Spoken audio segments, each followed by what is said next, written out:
Well, hello. Welcome to Spindle City Straight Talk. I'm Chip, And I'm CJ. and it is Monday in the Riv. And after a Thanksgiving Day weekend, so hope everybody relaxed and recovered from Thanksgiving. And I want to apologize to our viewers. You cannot drive in the city of Fall River without hitting a roadblock somewhere. Uh, Between Robeson Street and Stanley Street and my place, it took me almost 20 minutes to get here. Okay, because of all the roadblocks on the main roads, on the main thoroughfares. So in the middle of winter. So this is what happens in Fall River. Another thing that I want to address is Happy Hec Coffee had passed away on Friday. Heck was a great guy, a great friend, never had a negative thing to say about anyone. But I made a comment on Facebook which did not disparage or make Happy Heck look bad, and it was not read properly. What I said was Heck was the only redeeming quality of We Suck at Radio, WSAR. Okay? And I get a text message from Linda Pereira saying, all I can say is shame on you. Heck deserved better. And I turned around, I told her there was nothing negative about Heck. The negative was against WSCR. Heck was a friend to everyone. Maybe people need to carefully read what was posted. Not that I will defend myself. She says, you do realize that the entire staff at WSAR are in mourning. I just don't think it's a good time to trash WSAR. When is it ever a good time to trash at WSAR? Every time you're talking about them. This is the problem. Okay? So I'm not going to defend myself any further on this. It is what it is at this point. And if anyone took offense, too bad. Okay? You may love WSAR. I didn't. I did like Heck. Okay? And he was a friend. And he was a very respectful man. And his loss to the city of Fall River is a great loss. More of the fabric of Fall River is being taken away, whether by deliberate act by the mayor and his developer friends or by the act of God. So, rest in peace, Heck. Prayers to your family and to all those who knew him. Just remember him in your heart. Thank you. Well, um, obviously you need reading comprehension to read what you said. Um, but, you know, Heck spent, I don't know, 60 years or so. He was an integral part of that station. He'll be lost, and obviously I extend my condolences to his family. He was always a very, very nice guy. I really didn't know him that well. I interacted with him many, many years ago when they actually allowed me in that station. Uh, so, I know the uh, feeling. WSAI is nothing more than a political arm of whoever's in power, and we know that. And it is just a indication of the way it is in the rest of the country. The mainstream media is merely propaganda networks anymore. We don't have any news, and that station is one of the worst around. Everybody there has to march in order. Many, many years ago, you and I remember when they actually had some balanced reporting. They actually Yeah. had a few conservatives on there.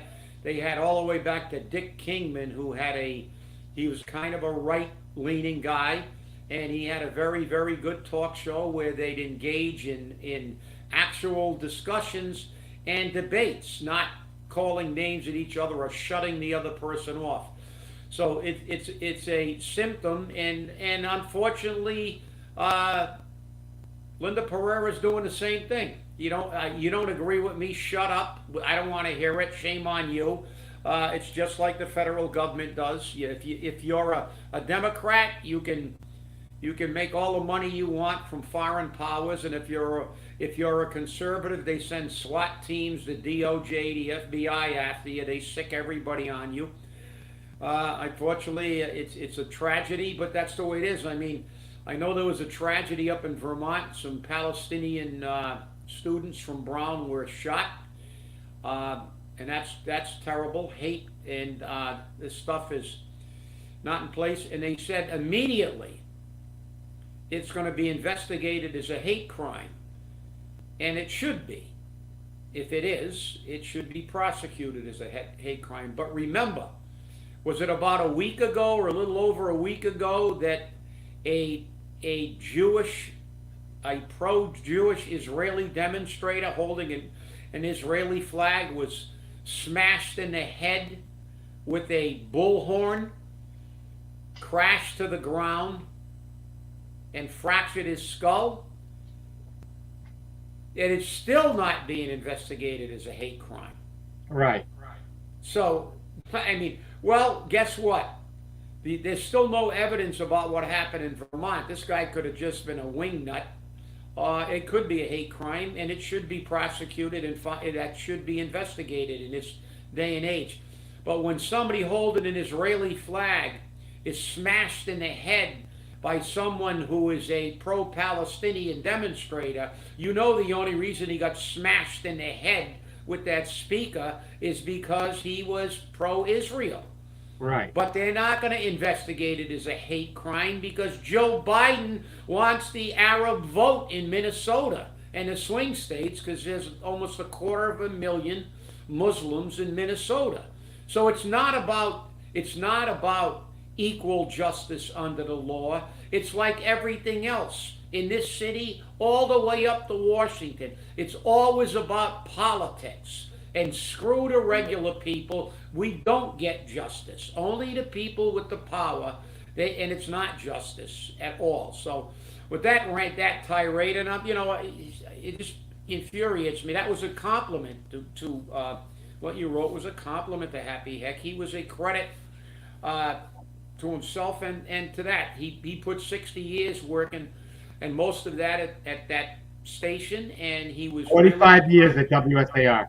He was really engaged in what he did for a living, and obviously he loved what he did, and I know that he enjoyed it, because he wouldn't have hung around as long as he did if he didn't enjoy what he was doing. So may he rest in peace. He was an asset to this area and this community. So with that, we'll move on. We have a regular contributor waiting in the wings. We're not going to call him a guest, because now we're going to start using it like they say on some of these other networks. They say he's a regular contributor.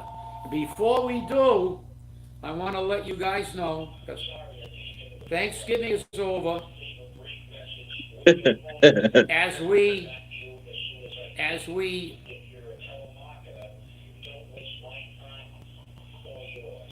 As we're preparing for Christmas, I want everybody to look at this.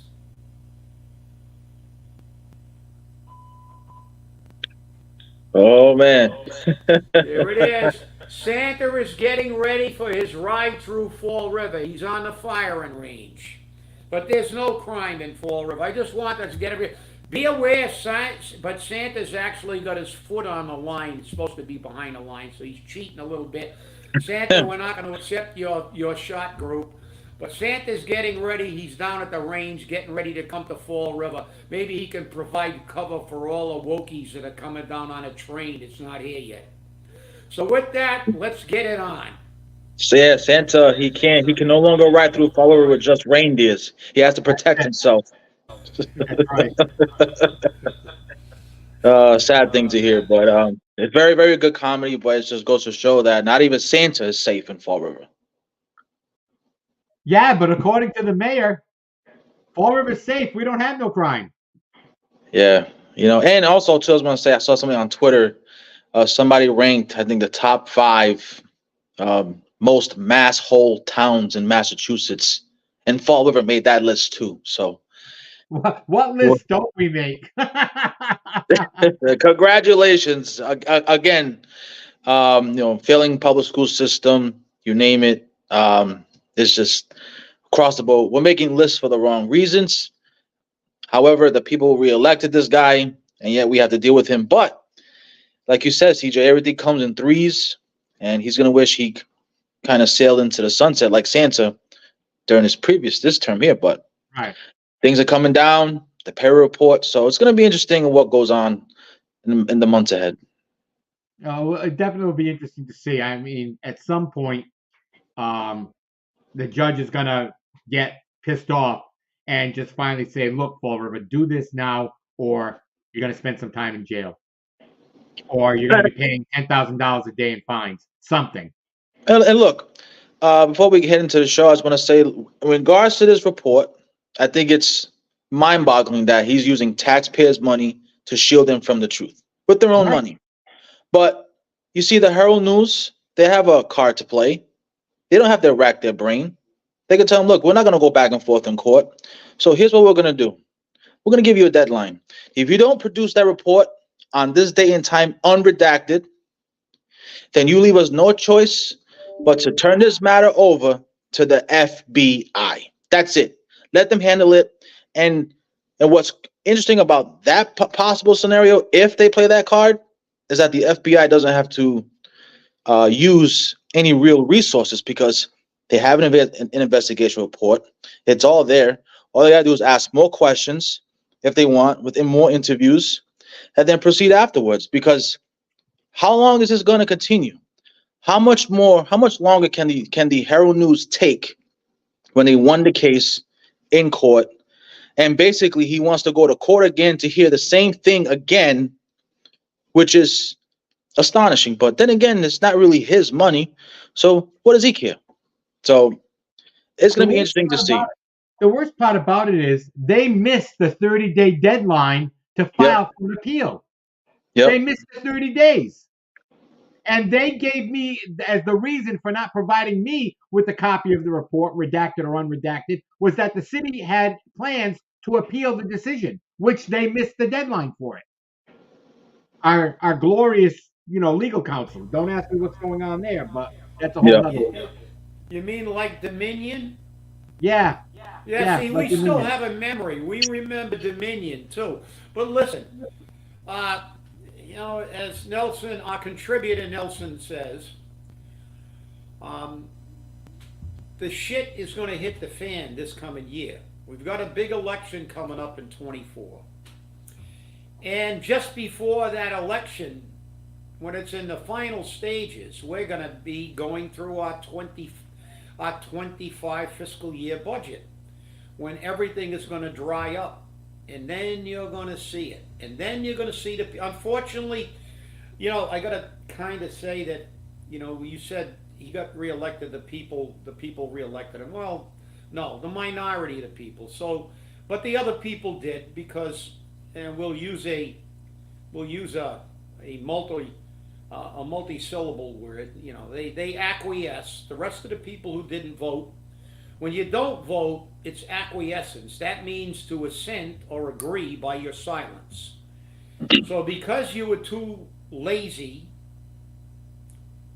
or you didn't get enough pain inflicted on you so far, you chose not to go to the polls. Nearly over 40,000 people who were registered to vote didn't vote.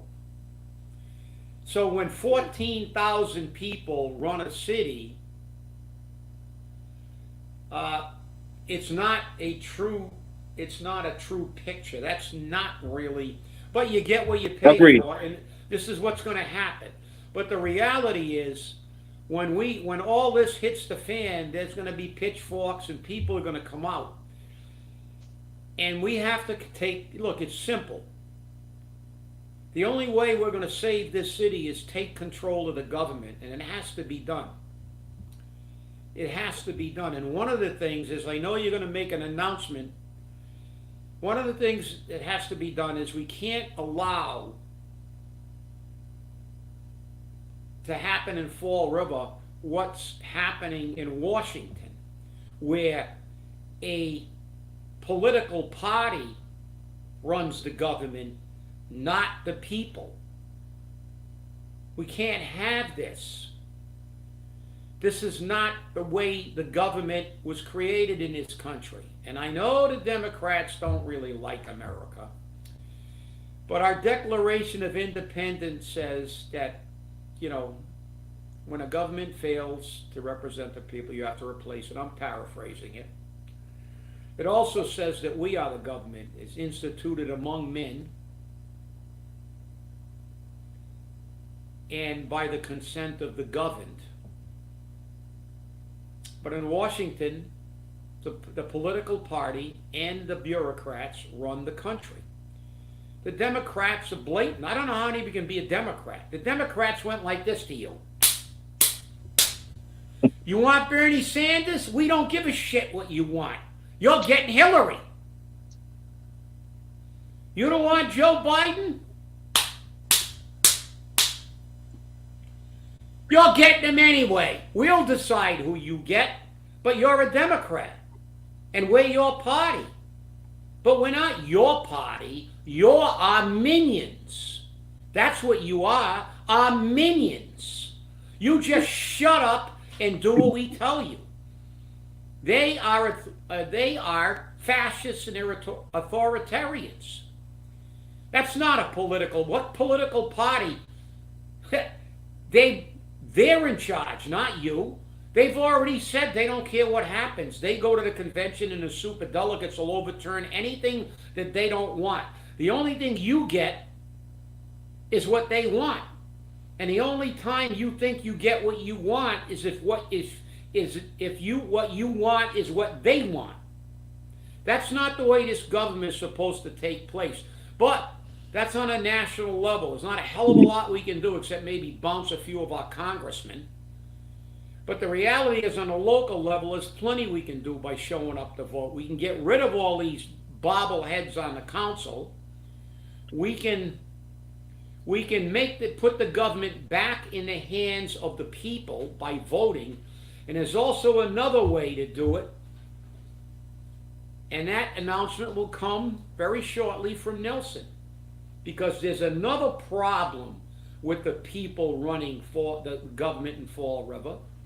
And I'm gonna let Nelson talk about that when he wants to. But there is another issue with us controlling our own government because they've taken that power away from us in a de facto manner. So with that, guys, I'll turn it back to you. Yeah, so as we know, there's a charter recommendation board. They're doing what they always do, and they're appointed by the mayor and the council president, and then go over the charter. And Chip, as you know, me and you went there. I said some things, you said some things, and none of it made it to the table on the menu. So Colin pitched the idea of going out there, gathering signatures to have another charter commission for the people and by the people. And CJ, I think I emailed you a picture of what our logo for this initiative is going to be. Do you have that logo? And there it is. This is for the people and by the people. It's going to be pretty historic. Some of the things that we are currently looking at is, term limits, relief for the taxpayers. We remember the fiasco with the budget where the city council, rejected a budget and it was told that's not a form of action, even though it is a verb. So it is a form of action. And, a budget filled with an illegal budget was passed without any real vote, no vote at all from the city council. So I think common sense approach should be that the role of the city council, which is a huge role, is they have the power of the purse. They're the ones who provide the final approval or disapproval for whatever's proposed by a mayor. Nothing should be passed with inaction from the city council. So I think a common sense thing that I'm looking at is that if the city council does not act on a budget, it doesn't pass. Okay, you cannot resubmit the same thing to waste the clock to get a budget passed. The city council has a huge role to play. And this effort, even though it takes a little bit of more signatures, I believe we're going to get it done because there's been a lot of good response to this online. And we are going to go, you know, a long way. It's a lot of signatures, but you know what? It gives us a chance to talk to the people, tell them what it's all about. This is about changing the status quo, and we have the power to govern, and that's clearly stated in the state constitution. So this is going to be an effort well overdue. So even though I commend the current review board doing what they need to do, however, it just doesn't go far enough. More needs to be done. Our system needs to have in place of people that want to serve this community and not have to, say, well, give us a chance. No, no, no, no. At the end of the day, this is a community for everyone, and whoever wants to serve can serve. So we're looking at a lot of things, but this is something that we feel that needs to be done because this city council, the voters of Fall River, need choices. We need new blood in that council, and we are going to do this. And I think we just might be successful. And we're aiming to put this on the ballot of next year's election. So 2024 could be the start of a new beginning in the city of Fall River. Well, I'll tell you now, Mike Mioza didn't do that great of a job. The charter that he created was definitely created with the politician in mind because the people wanted term limits. He did not want them. Okay? And the one thing that I had suggested, and I said it very clearly, I said, you need to rewrite the recall provision. Okay? Not just put it in like they did. They took it word for word, chapter for chapter, and wrote it into the charter. And that created a problem because when the recall was first used, it allowed Will Flanagan to be on the ballot a second time. If you're recalled, that's it. That's your bite at the apple. And then the people that come up after you after the recall are the people who run for office, not the person who was recalled, like happened to Jazel and Paul Coogan. Okay? It can't be that way. It cannot be that way. You cannot be recalled and then be reelected. That's not right. If the people have recalled you, you're done. You're out of there. But, hey, who the hell am I? I don't know anything. Well, let me just interject here.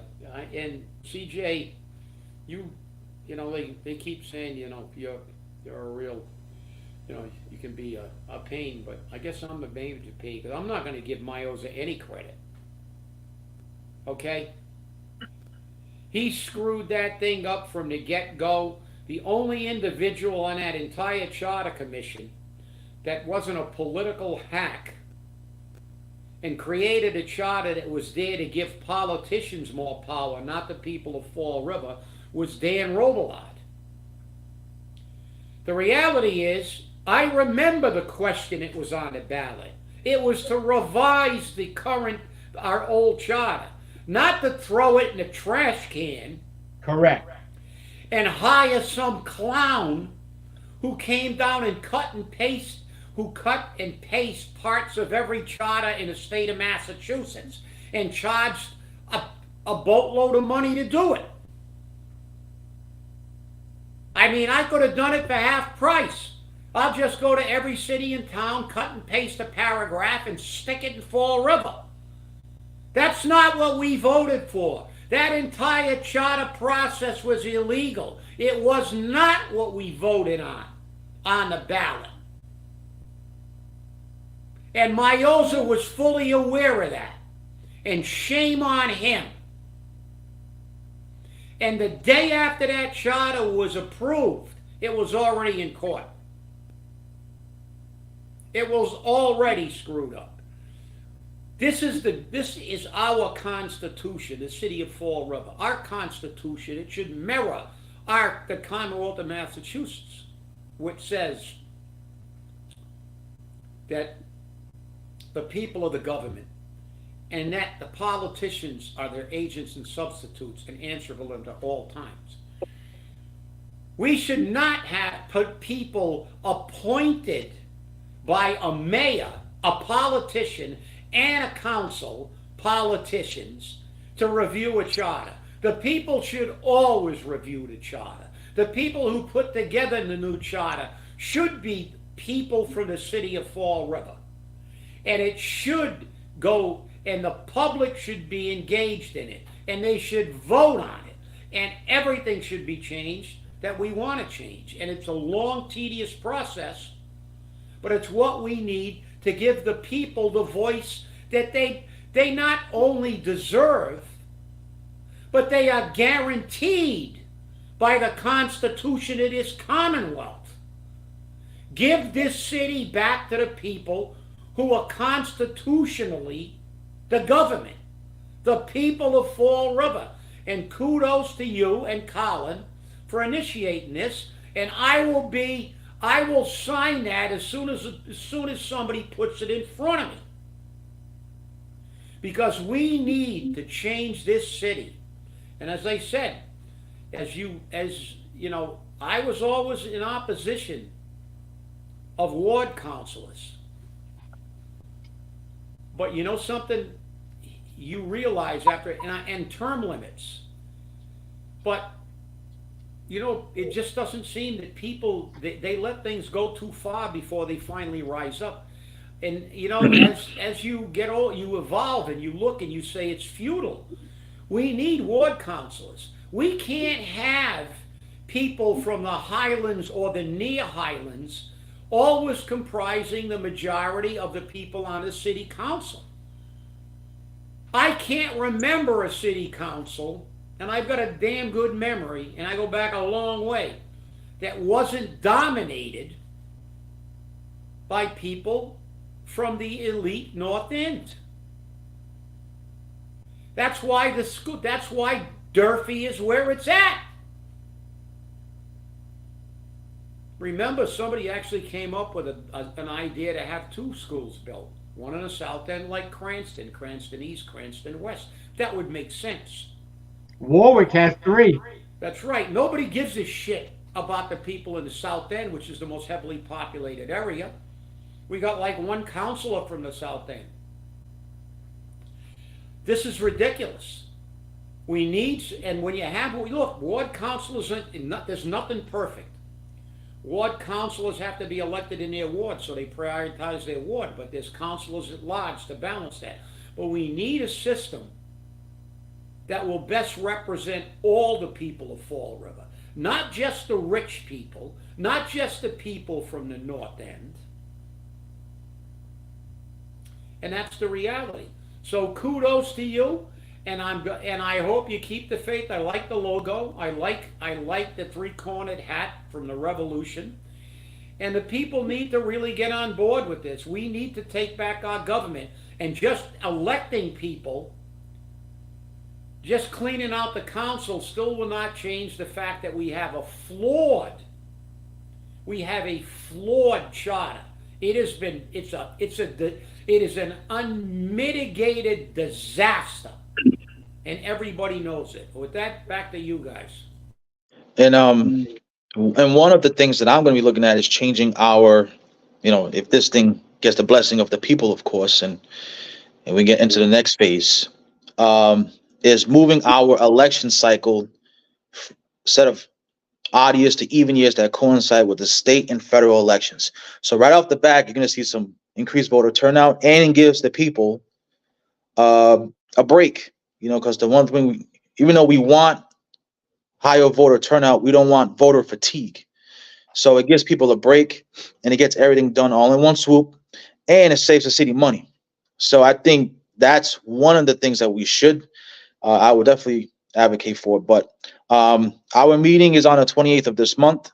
We're looking to see who comes out, and whoever decides to join this effort with every single, with all of the petitions. There's going to be like a brief summary thanking the person. It's going to have a logo on the paper, a brief summary as to what we're doing.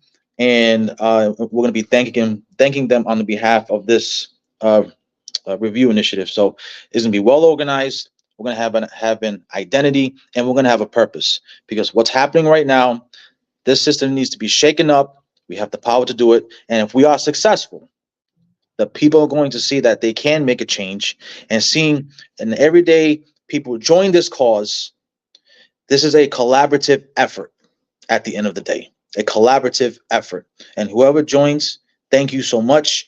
And once again, this needs the people's approval to say yes or no. If they say yes, that is when things will change, in my opinion, for the better.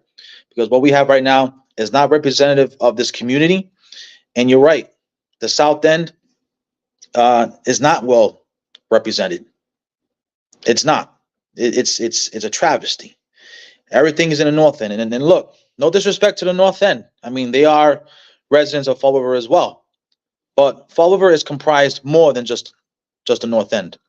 It's a big city, so this is going to be something that's well overdue. But the fact that we've gotten good response online so far, people saying hell yes, I think it's a good start to feel before initiating this. But whoever decides to join, understand it's a little bit of time. But once we get through the signature phase and make sure everything is the way it needs to be, the campaigning for a new charter commission is going to be the next phase if the people vote for this. And it's going to be really interesting as to who decides to run for that position. But the goal is clear, and that is giving the city back to its people, especially in the city council, because the city council's role needs to be clearly defined as to what their powers are. So it's going to be well deserved. Thank you, Alphonse. Thank you for that. See, again, I think we're going to get a good response in the community with this, and the people are going to see, hey, through hard sweat equity, change can happen for the better. Well, it's definitely an idea, and I would go with 9 ward councilors, 2 at large, 2 term limits. You can serve 2 terms, Yep. and that's it, you're done. And not 2 terms, take a year off and come back. 2 terms and you're done. 2 terms is good enough for president. It's good enough for mayor. It's good enough for city council. It's good enough for school committee. Okay, 2 terms. That's it. And that goes for the city council. Like I said, 2 terms. So if you got a ward councilor, he's going to be there for 2 terms if possible, and then it moves on. It has to, and we have to do that. We have to make it very, very clear, and we have to make changes to that charter that is beneficial, as you said, to the people. To the people. Now, changing the election cycle from the odd year to the even year might be a little more difficult, because I think you're going to need state legislation to do that. That's fine. We will access whatever channel that we have to. Yeah. I know exactly who to talk to, but again, it's common sense. It is so common sense to change the cycle to where it needs to be.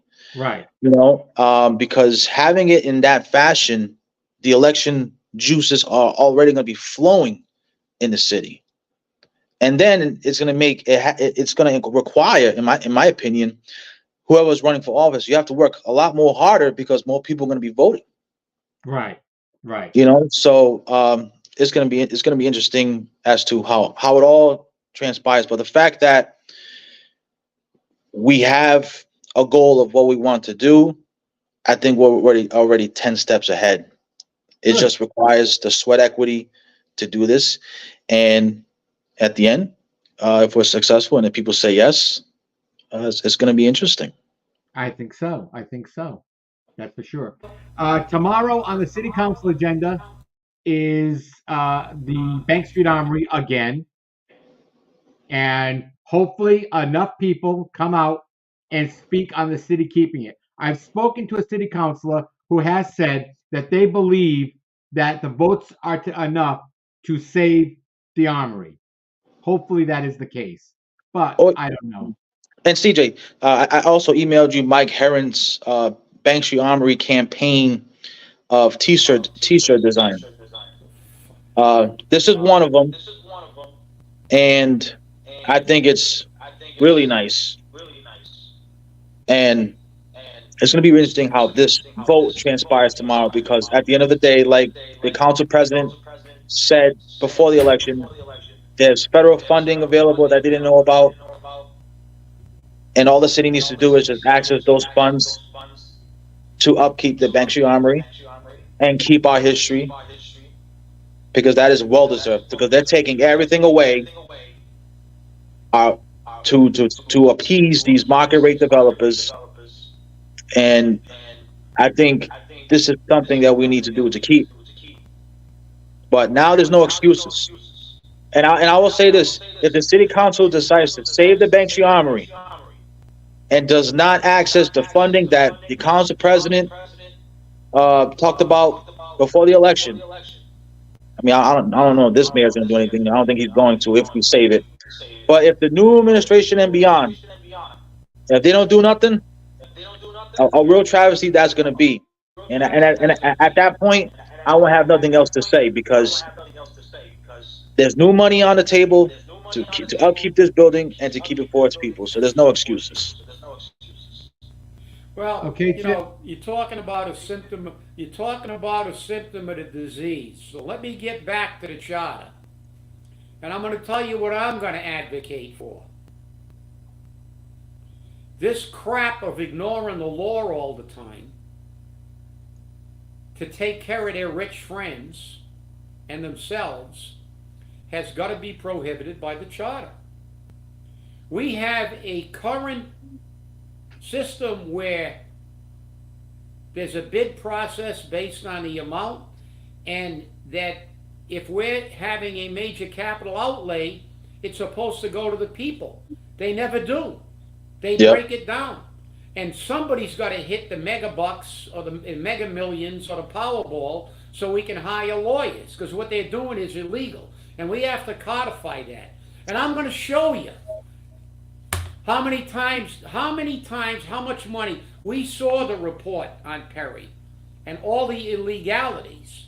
But I'm going to read you from page 16 of the private investigators report. Subsection 8, page 16 of the report.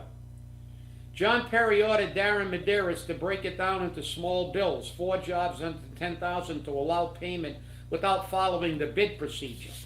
How many times have we seen multi-million-dollar projects broken down into piecemeal pieces so you, the taxpayer, could get screwed? So they could say the same thing. We don't care what the law says. I'm Paul Coogan and I follow the law. And then if I don't like it, I'll just manipulate it and change it or ignore it. That can't be done anymore. If whatever the total cost of the project is, that's the cost of the project. And if it's got to go to the ballot, it's got to be mandated to go to the ballot. The same thing with anything that's a bid process. This has been going on for decades. Decades. Over a half a century. I remember when a particular individual who dealt with this city and made a lot of money off this city, and CJ's very familiar with who I'm talking about, moved over to Somerset. And they caught them paying astronomical numbers for paint. And then they said, okay, if you're going to spend more than X amount of dollars on paint, you got to put it out for bid. And you know what they did? Because that guy was connected. They sent DCM at the time. It's not DCM then, it was DPW. They sent the trucks over to Somerset 16 times a day to buy it by the gallon. So they didn't have to follow the bid process, and we were getting screwed on the cost then. We've been getting screwed for years.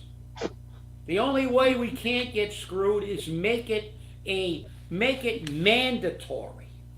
And listen, they don't care. They don't care. It's got to be in the damn. It's got to be in the charter where they're going to be held liable and accountable if they ignore any city ordinance, any state statute, or any federal law, like the EPA laws, Oh yeah. like any law, like the law about not picking up private trash.